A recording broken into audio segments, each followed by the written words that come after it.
দ্বিতীয়বার মা হলেন কোয়েল মল্লিক। দ্বিতীয়বারের মতো সন্তানের মা হলেন ওপার বাংলার অভিনেত্রী কোয়েল মল্লিক। শনিবার সকালে সামাজিক মাধ্যমে সুখবরটি ভাগ করে নেন নায়িকা ও তার প্রযোজক স্বামী নিসপাল সিং রানে। এখন স্বাভাবিকভাবেই খুশির জোয়ার বইছে দুই পরিবারেই।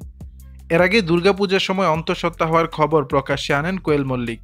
তখন থেকে মল্লিক রানে পরিবারের মধ্যে শুরু হতে থাকে অধীর অপেক্ষা। অবশেষে সেই অপেক্ষার অবসান ঘটল। ঘর আলো করে কোয়েলের কোলে এলো এক ফুটফুটে কন্যা সন্তান। কোয়েল ও সদ্যোজাত দুজনেই সুস্থ আছেন। অভিনেত্রীর ওই পোস্টে শুভেচ্ছার বার্তা ভরিয়ে দিয়েছেন তারকা থেকে নেটিজেনরাও। অভিনেত্রী মিমি চক্রবর্তী, ঈশা সাহা, শ্রাবন্তী চট্টোপাধ্যায়, ঋতুপর্ণা সেনগুপ্ত, অভিনেতা জিৎ ইনস্টাগ্রামে তাকে অভিনন্দন জানিয়েছেন। এখন কেমন দেখতে হলো কোয়েলের মেয়ে, অনুরাগীরা তা দেখার আশায় দিন গুনছেন। কিছুদিন আগেই মিতিন মাসি সিরিজের শুটিং শেষ করেছেন কোয়েল। এছাড়া মহালয়ায় টেলিভিশনের পর্দায় তাকে দুর্গার বেশে দেখা গেছে।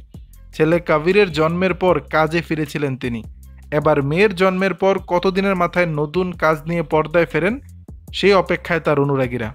দর্শক, বিষয়টি নিয়ে আপনাদের মতামত জানাবেন নিচের কমেন্ট বক্সে।